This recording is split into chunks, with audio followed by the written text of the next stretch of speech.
Ladies and gentlemen, boys and girls, and a very special shout out to my non-cisgendered and LGBTQ plus brick buddies as we're wrapping up another Pride Month. Welcome to PJ Builds Bricks. I, as you hopefully know by now, am PJ, your humble host. And if you don't know that by now you do. Pleased to meet you. And this here is a very special episode because we have reached episode number 10 in the NASA X LEGO Space Shuttle Discovery build set.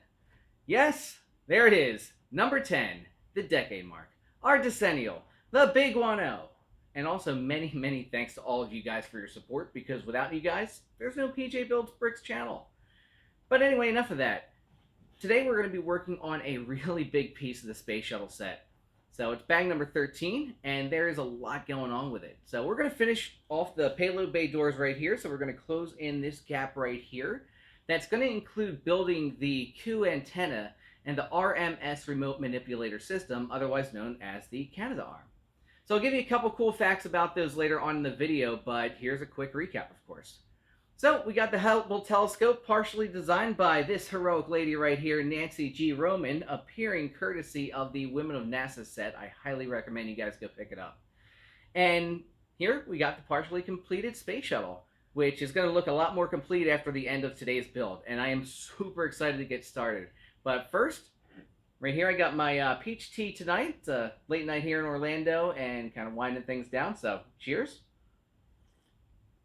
And now to the world famous build surface. I'm just kidding. Sort of. I mean, I'm obviously sitting here at the world famous build surface, but instead of seeing it, you get to see my bright shining face. And the reason is I don't have a sponsor for this week for the world famous build surface, but I do want to introduce you guys to a concept I like to call the PJ Builds Bricks Laboratory. So the PJ Builds Bricks Laboratory is where I get to experiment with new and fun technology in the world of brick building. So I'm pretty sure you guys have been in a situation where, you're working on your Legos, you finish up your bag, and you say to yourself, you know what, I'm feeling all right. I think I'll build another bag.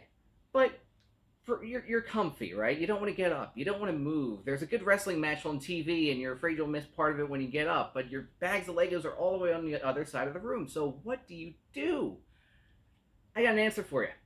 I have been working on this concept and a prototype called the Brickapult.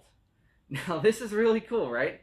It's a top secret technology I'm working on that's automatically going to pull the bag that you want from your Lego box and fling it over to you, conveniently landing right at your lap. Now, I can't show you the Brickapult exactly because it is top secret and it is only a prototype, but I can show you what it does. So I got to connect it to my Google Home here. So all I got to do is ask for the number of the bag. See? Check it out. Watch this. Hey, Google, send me bag number 13. Okay, PJ. Bag number 13 it is. Heads up.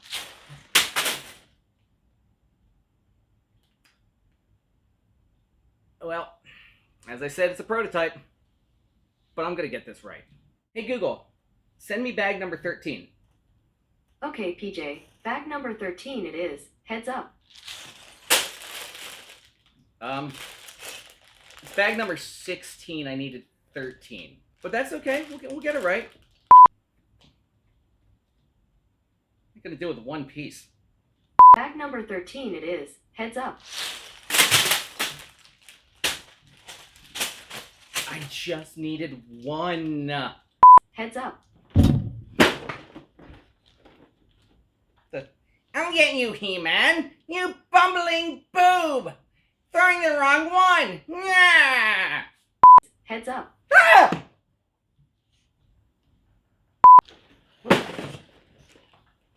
Batman Cal set. I guess I could put this one together later. Okay, PJ. Bag number 13 it is. Heads up. Really? Hey, Google, send me bag number 13. Okay, PJ. Bag number 13 it is. Heads up. Ah!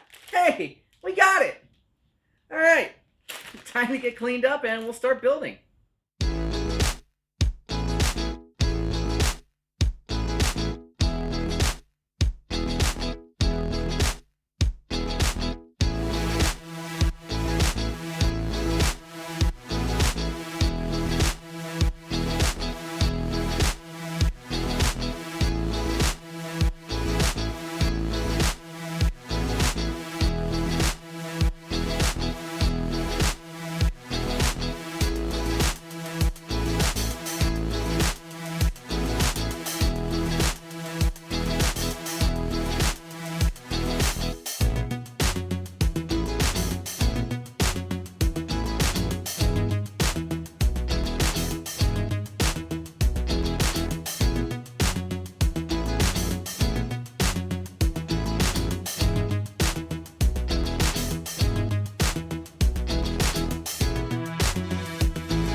All right, so I wanted to take a quick moment here just before we continue to show you two really cool things on here.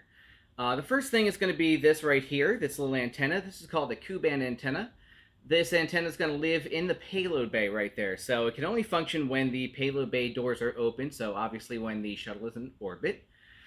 This is going to allow for optimal communications between the shuttle and the Earth, between the radio frequencies of about 15 gigahertz and 17 gigahertz. This thing can also be used to track objects in space if needed.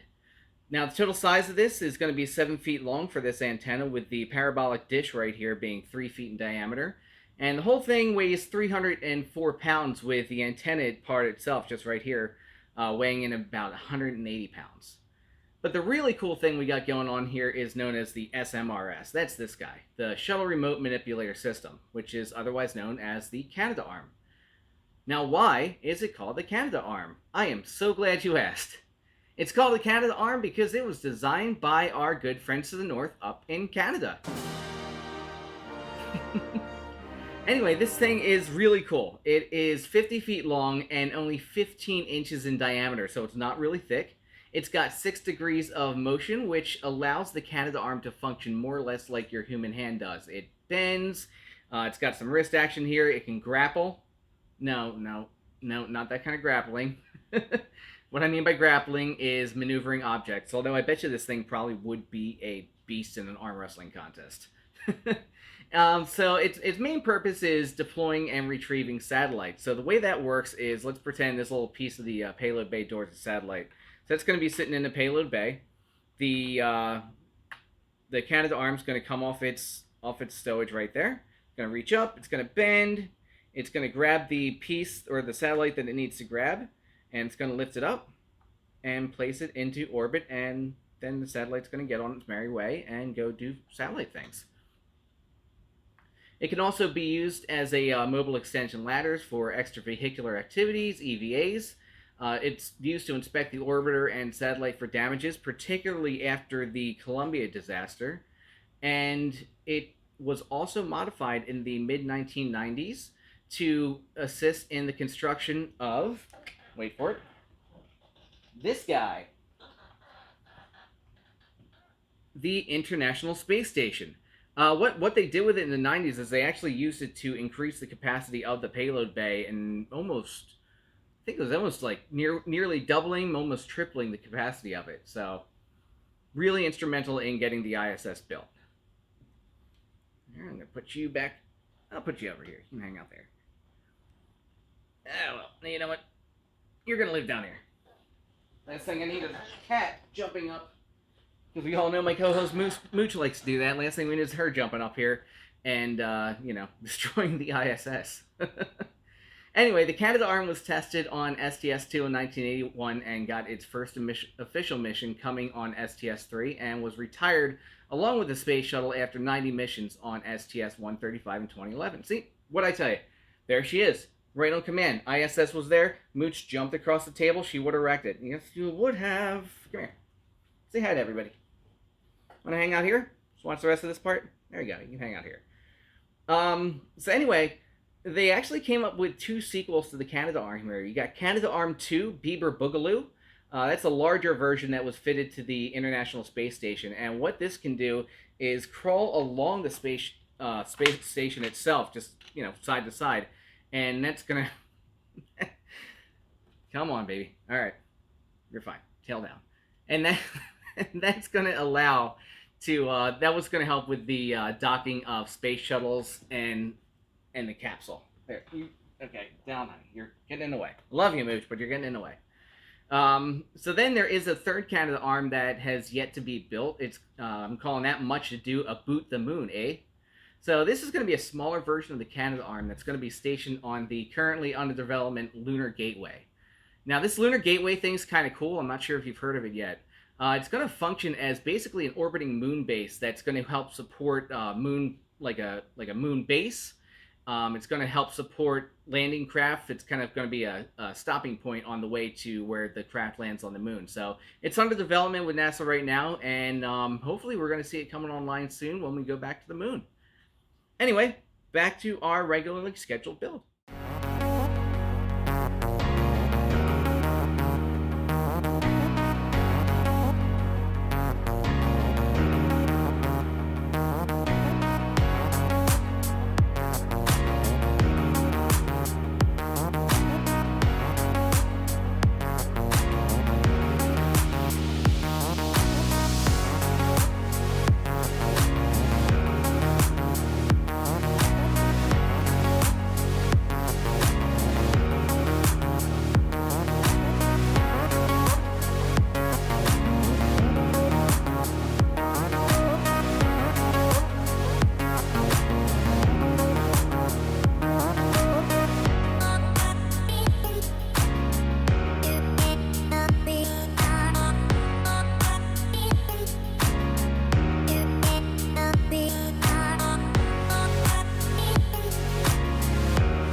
just got a couple more pieces here. And also, don't adjust your YouTube. Yes, my hair did change color. One of the things I didn't show you on the Brickapult was kind of crazy. It actually launched an entire box of hair dye in my hair, and there you go. That's what happened. So I'm gonna be rocking this dark purple for the next few weeks. um, yeah, and it tastes delicious. Oh goodness. Anyway, so the payload bay doors here have been attached, and as you can see, they can now be opened and closed, which is awesome. We're no longer rocking too much of a convertible here. Um, so this is going to be the largest component of the space shuttle itself, of course, the payload bay, and it's kind of the meat and potatoes of the whole thing, the whole reason it goes up into space. It's 60 feet long and 15 feet wide, and it makes it capable of holding large objects up to 65,000 pounds and about half that upon reentry. So the payload bay was also really cool because, in addition to holding satellites, International Space Station components, it was also capable of holding something called Space Lab. Now, Space Lab was a laboratory that was about 9 feet long or so, and it was connected directly to the airlock here, right in the front.